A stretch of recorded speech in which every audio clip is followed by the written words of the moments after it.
भगवान राम दशकों से राजनीति के केंद्र बिंदु रहे हैं। कभी राम नाम को लेकर सियासत हुई तो कभी अपने अपने राम को लेकर। राजनीति की इस धुरी में ना चाहते हुए भी एक बार फिर राम की एंट्री हो गई है। नमस्कार, आप देखना शुरू कर चुके हैं मुद्दा तो है। मैं हूं आपके साथ ब्रजेश चौकसी। मुद्दा तो है मैं आज बात होगी सियासी दशहरे की।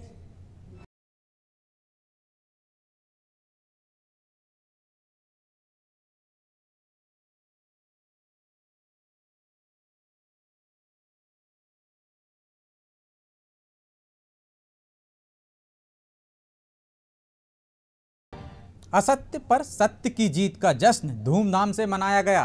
देश भर में रावण दहन के कार्यक्रम हुए, लेकिन राजधानी भोपाल में आयोजित रावण दहन कार्यक्रम सियासत का अखाड़ा बन गया। भोपाल से सांसद प्रज्ञा ठाकुर ने मंच से कांग्रेस नेताओं को कोसना शुरू कर दिया, तो वहां मौजूद कांग्रेस विधायक नाराज हो गए, मंच छोड़कर चले गए। अब भाजपा नेता सफाई दे रहे हैं तो कांग्रेस सांसद के खिलाफ सड़क पर उतर आई है। तो सियासी दशहरे पर चर्चा शुरू करें उससे पहले देखिए ये रिपोर्ट।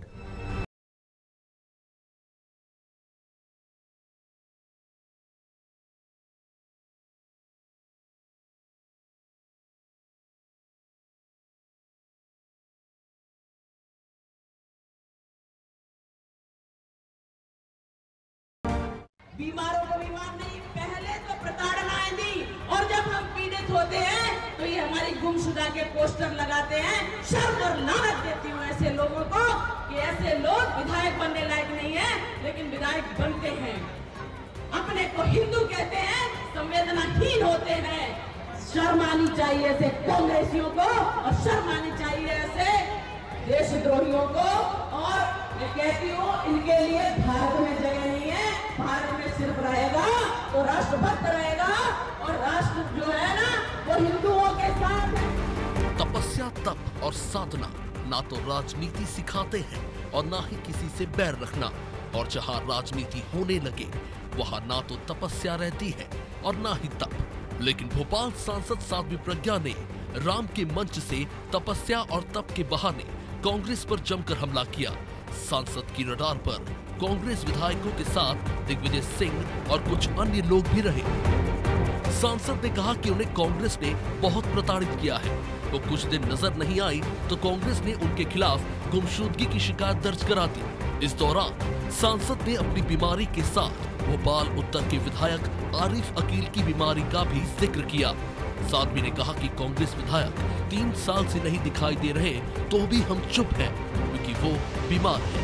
ये संवेदना की बात है, ये हमारी संस्कार है। हालांकि बीजेपी सांसद के इस बयान के बाद प्रदेश सरकार के नगरीय प्रशासन मंत्री भूपेंद्र सिंह ने कहा कि वो संत है और संत के भाव निर्विकार होते हैं। वो राजनेता कम और संत ज्यादा है। वो संत है और संत के जो भाव होते हैं वो निर्विकार होते हैं, और इसलिए वो राजनीतिक कम संत ज़्यादा है। तो संत के नाते जो चीज़ें उनको धार्मिक रूप से लगती है वो सहज भाव में कहती है, और इसलिए इसको अन्यथा नहीं लेना चाहिए। सांसद के कड़वे वचन सुनकर भोपाल दक्षिण पश्चिम के कांग्रेस विधायक पीसी शर्मा नाराज होकर मंच से ही चले गए। हालांकि बीजेपी नेताओं ने उन्हें मनाने की रस्म अदाई की, लेकिन पीसी शर्मा नहीं रुके। सांसद के बयान के बाद राजनीति शुरू हो चुकी है। कांग्रेस नेताओं ने कहा कि भगवा वस्त्रधारी सांसद ने मां नर्मदा का अपमान किया है। पहली बार दशहरे के मंच पर राजनीतिक बातें हुई हैं। ये बहुत आपत्तिजनक है और हम सांसद के विरोध का अभियान चलाएंगे। प्रज्ञा सिंह को स्वास्थ्य के आधार पर जमानत मिली हुई है, वो निरस्त होनी चाहिए। ऐसे कार्यक्रम में एक कटुता की बात करना एक सांसद को, प्रज्ञा ठाकुर जी को मैं समझता हूँ कि शोभा नहीं देता। ये निश्चित तौर पर निंदनीय है। जहाँ एक पार्टी विशेष कांग्रेस पार्टी को लेकर बातचीत करना, ये और जिस तरह से नर्मदा जी का अपमान किया, नर्मदा परिक्रमा वासियों को पापी कहा, ये घोर आपत्तिजनक है। हम तो ये मांग करेंगे कि जब आप स्वस्थ हैं, मंचों पे जा रही हैं, कबड्डी खेल रही है, वहाँ गरबा में भाग ले रही, तो हेल्थ ग्राउंड पे इनकी जो जमानत मिली थी वो खारिज होना चाहिए। माननीय हाईकोर्ट से मैं निवेदन करना चाहूँगा। सांसद प्रज्ञा ठाकुर का ऐसा पहला बयान नहीं है जिस पर विवाद हुआ हो। इससे पहले भी सांसद के बयानों पर राजनीति होती रही है, फिर चाहे वो शहीद हेमंत करकरे को लेकर दिया बयान हो और या फिर गरबा और कबड्डी खेलने के वीडियो वायरल होने के बाद दिया बयान। और अब राम के मंच से कांग्रेस पर हमला कर बीजेपी सांसद प्रज्ञा ठाकुर ने एक नई बहस को शुरू कर दिया है। बीजेपी जहां उनके इन वचनों को साध्वी के वचन बताने की कोशिश में जुटी है, तो वहीं नाराज कांग्रेस नेता आंदोलन के मूड में नजर आने लगे हैं। बहरहाल देखना होगा सांसद का ये बयान आगे किस करवट पलटता है और कांग्रेस नेता इसका कितना फायदा उठाते हैं। ब्यूरो रिपोर्ट, अनादि टीवी।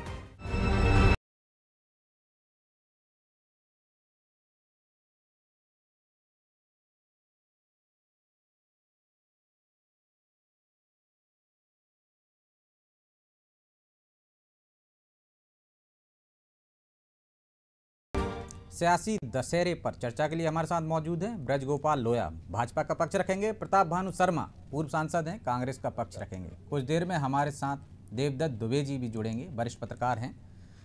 तो शुरुआत आप ही से करते हैं। लोया जी, सांसद आपकी सुन नहीं रहे, पहले भी इस तरह के विवादित बयान दे चुकी हैं, प्रधानमंत्री तक नाराजगी जता चुके हैं, कई बार उनको वापस लेना पड़ते हैं अपने बयान, क्षमा मांगना पड़ती है, लेकिन लगातार, और अब तो दशहरा उत्सव जो था उसके मंच को ही उन्होंने राजनीति का अखाड़ा बना दिया। मैं आपसे कहूं कि जहां तक राजनीति का सवाल है, तो जहां राजनेता है वहां राजनीति होती, ये तो एक बात है। और दशहरा स्वयं में अपने आप में इस देश की संस्कृति का जो सबसे बड़ा राजनीति का त्योहार है, वो त्योहार, तो वो होना कोई बहुत महत्वपूर्ण बात नहीं है। ये बहुत महत्वपूर्ण इसमें ये है कि कल साध्वी प्रज्ञा जी के मुंह से वो बातें निकली जो दंश उन्होंने झेले हैं, जो परिस्थितियां उनके सामने रही थी। आप और हम उन परिस्थितियों की कल्पना कर सकते हैं, और ये बात बिल्कुल सच है। आप स्वयं विचार करके देखिए, अभी माननीय कमलनाथ जी मौजूद नहीं थे, अमेरिका गए थे। माननीय दिग्विजय सिंह जी अभी चुनाव प्रचार में नदारद हैं, तो ना तो हम उनकी इस बात की कहीं जाकर FIR कर रहे और ना पोस्टर छपवा रहे, परंतु कांग्रेस ने साध्वी प्रज्ञा सिंह जी के मामले में कांग्रेस ने हमेशा बहुत हार्डकोर लाइन पकड़ के रखी। आप याद करिए, जब वे सिर्फ साध्वी थी तब भी कोई कसर दिग्विजय सिंह जी ने छोड़ी नहीं, और किस तरह की यातनाएं उन्होंने सही हैं ये पूरा देश जानता है कि उनके साथ शारीरिक रूप से किस तरह की प्रताड़नाएं दी गई, मानसिक रूप से किस तरह की प्रताड़नाएं दी गई। और उसके बाद जब अभी कोविड का काल था, तब उनका जब स्वास्थ्य ठीक नहीं था, तो उस समय में भी कांग्रेस ने उनके पोस्टर छपवाए, पोस्टर चिपकवाए और उनके खिलाफ शिकायतें दर्ज कराई कि सांसद नदारत है, जबकि उनकी पूरी टीम, उनके पूरे प्रतिनिधि, उनके पूरे कार्यकर्ता, भोपाल संसदीय क्षेत्र के पूरे भारतीय जनता पार्टी के कार्यकर्ता सबसे ज्यादा ऊर्जा के साथ कोविड में लोगों की सेवा कर रहे थे, पीड़ित मानवता की सेवा कर रहे थे। परंतु आप देखिए कि कांग्रेस में और वही लोग जो वहां थे, उन्होंने किस तरह का व्यवहार। जी, वो तो पोस्टर छपवा रहे हैं, पोस्टर तो आपने भी कई नेताओं के छपवाए हैं, लेकिन यदि कोई नर्मदा परिक्रमा कर रहा है तो नर्मदा से तो सभी का जुड़ाव है। प्रहलाद पटेल आज आप उन्हीं के बयान से किनारा कर गए, कुछ जवाब नहीं दिया, और भूपेंद्र सिंह कह रहे हैं कि वो साध्वी हैं इसलिए कुछ भी बोल देती। आप उनका पक्ष ले रहे हैं? नहीं, दोनों बातें आपको स्पष्ट कर रहा हूं, मैं पक्ष किसी का नहीं ले रहा हूं। पक्ष तो मैं भारतीय जनता पार्टी का रखने के लिए अधिकृत हूं। एक महत्वपूर्ण बात यह है उसमें कि उन्होंने आम तौर पर जो नर्मदा परिक्रमा करते हैं उनके बारे में कोई चर्चा नहीं की है। जिन्होंने परिक्रमा की आड़ में राजनीति की है उन पर तंज कसा है। और मैं आपको एक बात और बता दूं, मैं तो मां नर्मदा के पावन तट पर रहता हूं। हमारे यहाँ मां नर्मदा की 82 किलोमीटर, उदयपुरा में 82 किलोमीटर मां नर्मदा। लेकिन लोया जी कहते हैं कि नर्मदा जी की दर्शन मात्र से वो पुण्य मिल जाता। वो कह रही हैं कि दिग्विजय सिंह परिक्रमा करने के बाद भी उनके पाप ऐसे हैं कि वो धुल नहीं पाएंगे, तो जिनके दर्शन मात्र से हो जाता उन्होंने तो परिक्रमा की है। देखिए, दर्शन भी आपने कितनी आस्था के साथ किया है, कितने विश्वास के साथ किया है। हम सब मां गंगा में स्नान करते हैं, परंतु कई लोग ऐसे भी होते हैं जो तीर्थ क्षेत्र से पाप भी लेकर आते हैं। तो भैया ये क्या साध्वी तय करेंगी किसने किस मन से किया है? साध्वी तय नहीं करेंगे, ये तय करने का अधिकार तो परमात्मा का है। परंतु जिन्होंने साध्वी प्रज्ञा जी को दंश दिया था, आज वो उनका छोटा सा इशारा सहने में कठिनाई हो रही है। आप सोचिए कि राजनीति में जब आप किसी को देते हैं तो वो आपको जब लौट के मिलता है तब कैसा लगता है। आज उन लोगों को लौट के मिला है साध्वी प्रज्ञा जी के माध्यम से, तो ये अब इनको भी सहन करना चाहिए। जब बरसों साध्वी प्रज्ञा जी ने, जब आपकी पार्टी सहन नहीं कर पा रही, आपके पीएम सहन नहीं कर पा रहे, तो वो क्या सहन करेंगे? खैर नहीं। प्रताप भानु शर्मा जी हमारे साथ जुड़े हैं। शर्मा जी, जिनको उनकी पार्टी गंभीरता से नहीं लेती, आप क्यों उनके एक बयान पर सड़क पर उतर आए, पुतला जला रहे हैं, आज दिए जला रहे हैं कि उनको सद्बुद्धि दें? जाने देते नहीं। जिस तरह की बात उन्होंने मां नर्मदा को लेकर टिप्पणी करी, परिक्रमा करने वाले धार्मिक भावना करने को उन्होंने ठेस पहुंचाई और एक गैर राजनीतिक प्रोग्राम को राजनीतिक बनाने का उन्होंने जो काम किया, झूठे आरोप लगाना, बुराइयां करना, ये तो बुराई पर अच्छाई की विजय का प्रतीक है। विजयदशमी अधर्म पर धर्म की विजय का प्रतीक है। इन सब आयोजनों को, चाहे वो होली हो, रक्षाबंधन हो, हमारे विजयदशमी का कार्यक्रम हो, दीपावली हो, राजनीति से ऊपर उठकर देखना चाहिए। और मैं तो नहीं मानता कि साध्वी की भावना उनके अंदर है। जिसके अंदर राजनीतिक द्वेष भावना हुई, वो साध्वी कैसे हो सकती है? तो यदि वो साधना करना है, साध्वी बनना है, तो उन्हें वो अपने व्यक्तित्व में वो बृहत दर्शन देना पड़ेगा, वो बृहत चिंतन देना पड़ेगा, जो हमें शर्मा नजर नहीं आया। आपकी पार्टी भी तो बहुत पीछे पड़ी है। वो गरबा करती हैं तो वीडियो वायरल कर देते हैं कि जमानत रद्द होनी चाहिए। वो कबड्डी में के मैदान पे चली जाती हैं तो आपको आपत्ति होती है, सक्रिय होती तो आपत्ति है, और निष्क्रिय रहती तो आपत्ति है। करें क्या? अरे चौकसे जी, ये तो एक उनकी कलई खुल गई। कोरोना काल में बीमार हो गई, लोगों के दुख सुख में काम में नहीं आई। सांसद का या विधायक का, जनप्रतिनिधि का क्या कर्तव्य होता है कि जब जनता पर कोई आपदा आ जाए, दुख सुख आ जाए, तो उसमें सहभागी बनते हैं। उस समय बीमार हो गई और जब सब चीज अच्छी हो गई तो उन्हें गरबा याद आ गया, नाचने लगी। और लोगों से जब मिलने की बात होती है तो वो कुर्सी पे बैठ जाती हैं, और जब उनके लिए कहीं जाना होता है या ट्रेवल करना होता है तो कुर्सी से खड़ी हो जाती है। काहे का मेडिकल ट्रीटमेंट है? काहे का? ये तो कोर्ट देखेगा ना शर्मा जी, ये तो कोर्ट को देखना चाहिए ना। कोर्ट ने जमानत दी उस ग्राउंड पर उनको। देख रहा है, कोर्ट नहीं देख रहा, अनदेखा कर रहा है, तो ये हमारा विपक्ष में होने के नाते उसका ध्यान आकर्षित करना हमारा कर्तव्य है कि जिनके ऊपर आतंकवाद के मुकदमे चल रहे हो, जिनने स्वास्थ्य का गलत सर्टिफिकेट देकर अपने को मुक्त कर रखा हो, छूट ले रखी हो, बेल पर हो, उन पर सच्चाई तो आए जनता के सामने। इनका दोहरा चेहरे से बेनकाब तो हो। ये हमें दुख इस बात का है चौकसे जी, नर्मदा मैया जो है देश की 7 पवित्र नदियों में है, ये आप भी जानते हैं। हर धार्मिक अनुष्ठान में हम 7 नदियों के जल का स्मरण करके, चाहे वो गंगा हो, यमुना हो, गोदावरी हो, चाहे वो सरस्वती हो, नर्मदा हो, कावेरी हो, सिंधु हो, ये 7 नदियों को, ये हमारी एकजुटता का प्रतीक है भारतवर्ष की। और कोई भी अनुष्ठान बगैर इनकी याद करे, बगैर इनको स्मरण करे, इनकी पवित्रता को धन्यवाद दिए काम नहीं होता। आप उनके परिक्रमा करने वालों पर, चाहे वो दिग्विजय सिंह जी हो, उनके परिवार के लोग हो, इस तरह की हल्की टिप्पणी करते हैं एक गैर राजनीतिक कार्यक्रम में। एक धार्मिक कार्यक्रम को धर्म और राजनीति दोनों अलग रखिए। और यदि आप साध्वी हैं तो ये चीज समझ में आना चाहिए आपको। लेकिन शर्मा जी, अब तो धर्म और राजनीति आप भी अलग नहीं रख रहे हो। उनके यहाँ तो घालमेल है ही, वो तो राम के सहारे यहाँ तक पहुंचे हैं, लेकिन अब तो आप भी हनुमान और राम का सहारा लेने लगे, तो कैसे अलग होंगे? जो आपकी पहचान थी, आपकी विचारधारा थी पार्टी की, उसी से आप भटक गए, तो उनसे कैसे अपेक्षा कर सकते हैं? नहीं, कांग्रेस बिल्कुल नहीं भटकी अपनी विचारधारा से। हमने हमेशा भगवान राम और हनुमान जी का या भगवान कृष्ण का सबका आदर किया है, आदर्श को माना है, और जो उनकी अच्छाइयां जन जन तक पहुंचाई हैं। मैं आपको याद दिलाना चाहूंगा कि रामायण सीरियल का जो प्रसारण हुआ था दूरदर्शन से, वो राजीव गांधी के समय हुआ था। महाभारत का श्री कृष्ण का प्रसारण हुआ था, कांग्रेस की सरकार में हुआ था। तो धर्मनिरपेक्षता माने ये नहीं है कि हम दूसरे धर्म का अनादर करें। धर्मनिरपेक्षता वही है जो सर्व धर्म का आदर करे, जो अच्छे चरित्र को जनता जनार्दन तक पहुंचाए, बुराइयों से ऊपर उठकर अच्छाई को देखे। और यही हमारे भगवान राम का आदर्श, भगवान राम का राम राज्य जो होता है, वो जिसका उदाहरण भी भाजपा वाले करते रहते हैं। भगवान राम की बात करेंगे, परंतु भगवान राम के आदर्शों बुराई से ऊपर अच्छाई को देखना चाहिए। और जिस मंच पर ये बात हुई, क्या उस मंच पर राजनीतिक बात होनी चाहिए? बिल्कुल गलत है वो। और क्या आपको लगता है कि भाजपा के लिए मुसीबत बन गई उनकी सांसद?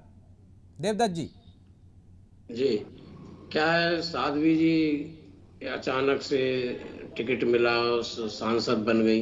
इसके पहले वो आश्वस्त थी। तो वो जो उनका स्वभाव है, साधु तो बहुत वैसे होते, फक्कड़, उनको कहीं जो आए मन में कहना, लेकिन राजनीति में आने के बाद वो साधुता नहीं। फिर आप लेकिन साध्वी और सन्यासी से हम ये अपेक्षा तो करते हैं कि वो जो कुछ बोलेंगे अच्छा ही बोलेंगे, फक्कड़ होते हैं।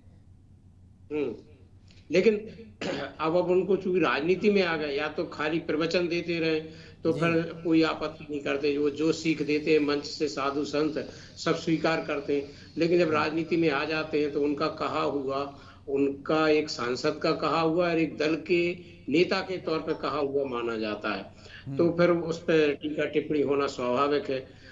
लेकिन ये बात जरूर कहूंगा मैं कि जो भी राजनीतिक व्यक्ति हैं, इनके लिए 365 दिन है जो बात करना हो आपको राजनीतिक मंचों पर करिए। लेकिन कुछ एक विशेष अवसर होते हैं जब आप ऐसे मंचों पर होते हैं, तब केवल उसी मंच का उपयोग राजनीतिक के लिए नहीं करना चाहिए। राम के बारे में यदि उस समय बखान होता, राम के सद्गुणों का बखान होता कि राम कैसे आज्ञाकारी पुत्र थे, कैसे भाई से प्रेम करने वाले भाई थे, कैसे सेवकों को सम्मान देने वाले वो राजा थे, और कैसे वो शत्रु के प्रति भी आदर का भाव रखने वाले महापुरुष थे या देवता भगवान थे, तो इन बातों को यदि बताते तो नई पीढ़ी उनसे कुछ सीखती, उनके आदर्श से कुछ प्रेरणा लेती और रावण के कुछ दुर्गुणों को बताती। जैसे अहंकार सबसे बड़ा रावण का दुर्गुण था, तो उसके बारे में बताती कि कोई भी किसी भी उपलब्धि के बाद अहंकार ना करे। इन सब पे चर्चा होती तो मुझे और साध्वी होने के नाते वो बेहतर तरीके से बता भी सकती थी। ये बहुत अच्छे से उनको बहुत ज्ञान है रामायण का, गीता का, और वो जो कहती तो उसकी ज्यादा स्वीकार्यता भी बढ़ती कि हाँ ये साध्वी कह रही, ये बात सही है, तो उस मंच का सदुपयोग हो सकता था। लेकिन स्वाभाविक है जब कोई राजनीति में आ जाता है तो फिर जो भी उसको मंच मिलता है फिर वो उसका उपयोग करता है, चाहे वो किसी भी दल का और कोई भी साधु हो, सन्यासी हो। और अब बहुत विडंबना हो गई है देश में कि जिसको जो काम करना है वो छोड़ के बाकी सब काम कर रहा है। अभी तो बहुत कुछ बदलना बाकी है। यदि हमें आपके जीवन में स्तर सुधारना है, समाज को बेहतर करना है, देश को संगठित करना है, एक सूत्र में बांधना है, देश को मजबूत बनाना है, तो हमें सबको आत्मचिंतन की जरूरत है। हम जब अपने अंदर के रावणत्व को देखेंगे और दूसरे के रामत्व को देखेंगे तब जाके ये सुधार होगा। यदि हम अपने अंदर मैं राम हूँ, मैं राम जैसा हूँ, तू रावण जैसा है, तू रावण है, ये करते रहेंगे तो फिर वो तो कोई उसका हल नहीं निकलने वाला। लेकिन बहुत अच्छी बात कही है देवदत्त जी ने कि आप दूसरे का रामत्व देखो, रावण मत देखो। और साध्वी थी और उस मंच को राजनीति का अखाड़ा नहीं बनाना चाहिए था, लेकिन लगता है कि भाजपा ही उनसे किनारा नहीं कर पा रही। फंस गए हो आप लोग उनको टिकट देके सांसद बनवाकर। नहीं, देखिए मैं आपको एक बात बताऊं, भारतीय जनता पार्टी में दो स्थितियां एक साथ हैं। आपको ये स्वीकार करना पड़ेगा कि वो सारी जिंदगियां एक साथ जीती हैं। वे भोपाल की सम्मानीय सांसद हैं, भारतीय जनता पार्टी की नेता हैं, उसके साथ साथ वो एक साध्वी हैं। और उससे सबसे महत्वपूर्ण बात जो लेकिन राजनेता हावी हो गए ना साध्वी पे। हमने तो देखा साधु सन्यासी पे दूसरा कोई हावी नहीं हो पाता है। तो हावी हुए ना, आपको बताता हूं कि सन 2004 से 2014 तक ये दुर्भाग्य रहा कि एक भारत में दिग्विजय सिंह जी और पी चिदम्बरम जी ने एक नया नैरेटिव सेट करने की कोशिश की। वो नैरेटिव था भगवा आतंकवाद। और आप और हम सब जानते हैं इस सत्य को कि ये कभी सत्य नहीं था, परंतु और उसकी पहली विक्टिम कौन बनी? साध्वी प्रज्ञा जी बनी। वो उनकी जो पीड़ा है वो निश्चित निकलती रहेगी। आदरणीय प्रताप भानु जी शर्मा जी मेरे बड़े भाई जैसे हैं, परंतु एक शब्द से मुझे उनके बड़ा आपत्ति थी कि उन्होंने ये कहा कि जिन पर आतंकवाद के मामले चल रहे हैं। आदरणीय शर्मा जी, आतंकवाद का मामला नहीं चल रहा है, आतंकवाद का मामला बनाने की कोशिश हुई जिसमें किसी तरह के तथ्य कोर्ट तक नहीं पहुंचे और उसी आधार पर उन्हें छोड़ा गया। दूसरी बात, आप अभी कह रहे थे कि कांग्रेस पार्टी ने राम का और कृष्ण का हमेशा सम्मान किया है। आदरणीय शर्मा जी, ये आपकी वाली कांग्रेस अब नहीं रही है। ये वाली जो कांग्रेस है, ये 2007 में सुप्रीम कोर्ट में हलफनामा देकर कहती है कि राम एक काल्पनिक व्यक्ति थे। तो ये बहुत समय है, बहुत पानी बह गया है। ये कांग्रेस अब किसकी कांग्रेस है? ये दिग्विजय सिंह जी की कांग्रेस है, जो हमेशा हिंदू भावनाओं को आहत करने में विश्वास रखती है और हिंदू डोमिनेट रहे इसके लिए प्रयत्न होते हैं। और ये उनके स्वभाव से मुझसे बहुत ज्यादा बेहतर आप वाकिफ हैं। तो ये जो कल हुआ है, ये वो पीड़ाएं हैं जो कभी कभी निकल जाती हैं। उनका जो मत है वो उनका मत था, और इस देश में लोकतांत्रिक व्यवस्था में हर व्यक्ति को अपना मत रखने का अधिकार है। यदि वहां आरिफ अकील जी को रखने का अधिकार है, पीसी शर्मा जी को रखने का अधिकार है, शर्मा जी आपके पास सिंह जी। तो ये जो परिस्थितियां हैं, इन परिस्थितियों लेकिन में लोया जी, अब तक के उनके सारे मतों से आप सहमत हैं क्या, जितने भी उन्होंने दिए हैं, जिनसे भाजपा भी किनारा कर गई? नहीं, मैं आपको बताऊं, भाजपा की बात नहीं है। आदरणीय प्रधानमंत्री जी ने कहा कि उनका ये बयान, इसके लिए मैं कभी उन्हें क्षमा नहीं करूंगा। मैंने आपसे कहा ना कि यही तो लोकतंत्र की खूबसूरती है कि हम क्या किसी की बात को सुनना भी नहीं चाहेंगे, हम उसका पक्ष सुनेंगे। हमारी सहमति असहमति हो सकती है, परंतु आप इस बात को समझिए कि माननीय नरेंद्र मोदी जी के विषय में कितने गंदे शब्दों का इस्तेमाल सन 2001 से लेकर आज तक हो रहा है, 20 वर्षों में। परंतु उनकी सहिष्णुता थी, वो स्वीकार कर रहे हैं, सुन रहे हैं, सह रहे हैं। परंतु कांग्रेस इतनी असहिष्णु क्यों है कि आप एक तंज नहीं सुन पाते? जिनका आपने शरीर खराब कर दिया, जिन्हें शारीरिक यातनाएं दी, जिन्हें मानसिक यातनाएं दी, और यदि उन्होंने एक तंज कस दिया तो वो कांग्रेस को अगर नागवार गुजर रहा है तो ये असहिष्णुता क्यों? शर्मा जी, क्यों नागवार गुजर रहा है? आप तो गांधीवादी पार्टी के हैं कि एक गाल पे कोई चांटा मारे तो दूसरा आगे कर दो। एक तंज पर लेकर आप सड़क पर उतरे आए, और वो भी साध्वी का ही मान के छोड़ देते कि जाने दीजिए।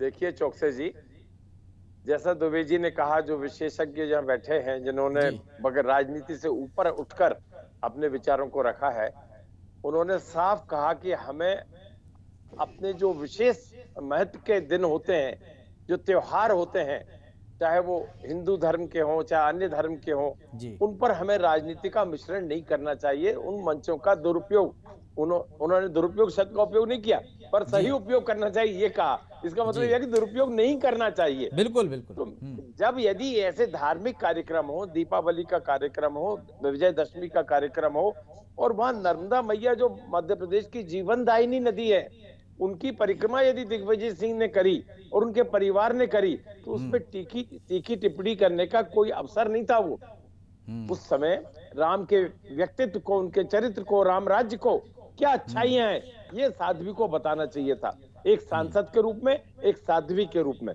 उन्हें यह भी देखना चाहिए था कि विजयदशमी क्यों मनाई जाती है और इसका पौराणिक और ऐतिहासिक महत्व क्या है। उसकी बजाय वो बुराई में लगी हुई है, व्यक्तित्व पे हमला करने लगी हुई है। ये किसी अच्छे नेता की हर कार्यक्रम में बुराई करना या किसी भी व्यक्ति के ऊपर आक्षेप लगाना कोई अच्छी आदत नहीं है। परंतु जिन्होंने शुरू से हमेशा नफरत की राजनीति करी हो, जिनके मन में द्वेष भावना भरी हो, जिनके मन में हिंदू के ठेकेदार बनने की भावना भरी हो, कोई भाजपा या लोया जी हिंदू धर्म के ठेकेदार नहीं है। जब ये नहीं थे तब से अनादिकाल से हिंदू धर्म चला आ रहा है, मजबूत होता चला आ रहा है। एक से बढ़कर एक शंकराचार्य हुए हैं, चारों धाम की स्थापना की है। आदि गुरु शंकराचार्य जी ने हिंदुत्व को मजबूत किया है। ये तो उनकी पासिंग के बराबर भी नहीं है, और कहते हैं हम हिंदू धर्म के ठेकेदार हैं। हिंदुओं के त्योहारों का आदर नहीं करोगे, अनादर करोगे, हिंदुओं की मान्यता के देवी देवताओं को आक्षेप पहुंचाओगे, मां नर्मदा मैया के ऊपर टीका टिप्पणी करोगे और कहते हो कि हम तो हिंदू हैं, हम तो हिंदू धर्म के ठेकेदार हैं। ये स्वीकार नहीं होगा आज के जमाने में। और लोया जी ने कहा कि ये प्रताप भानु शर्मा के जमाने की राजनीति नहीं है, ये बदल गई है, ये कांग्रेस बदल गई है। अरे बदला तो आपने है परिप्रेक्ष्य को, और ये बताने की कोशिश करी है। कांग्रेस ने हमेशा सबका आदर किया है और हिंदू धर्म की मान्यताओं को स्थापित किया है। आपने नहीं करा। आप तो 7 साल से सिर्फ बुराई करने के अलावा कभी नेहरू जी को ले आते हो, कभी डॉक्टर मनमोहन सिंह की बुराई करने लगते हो। लोया जी से जवाब ले लेंगे, शर्मा जी उन्हें बताते ही नहीं हो। नहीं, जरूर ले लो आप शर्मा जी जरूर जवाब लो। शर्मा जी के आरोपों का जवाब दें। साथ साथ मेरा एक सवाल भी है, क्या बीजेपी के स्पोक्समैन बनकर बीजेपी की बुराइयों को ना ढकें, कांग्रेस के ऊपर झूठे आरोप ना लगाएं। ये दोनों राजनीतिक दल राष्ट्रीय दल हैं और जिनके साथ करोड़ों की भावना जुड़ी हुई है। आज कल हम सत्ता में थे, आज आप हो सकता है कल फिर हम भारी बहुमत से आए। समय नहीं है शर्मा जी, इसलिए जवाब ले लेते हैं, फिर मैं दुबे जी के पास जाऊंगा फाइनल कमेंट के लिए। धर्म के कार्यक्रम में अधर्म की बात करना कोई अच्छी बात नहीं है। छोटा कमेंट है मेरा, तो बहुत छोटी सी बात है।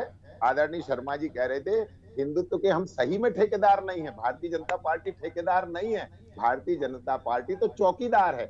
हम उसकी चौकीदारी कर रहे हैं कि जिस तरह से उस संस्कृति पर, उस भावना पर और उस विचारधारा पर जो हमले हो रहे हैं, हम तो केवल उससे उसकी रक्षा का काम कर रहे हैं। उसी मंच पे साध्वी ने कहा है कि राष्ट्रभक्त रहेंगे देश में, बाकी के नहीं रहेंगे। तो राष्ट्रभक्त और देशद्रोही का पैमाना क्या है? कैसे नापा जाएगा कोई राष्ट्रभक्त है? क्या कोई ब्लड में है कुछ?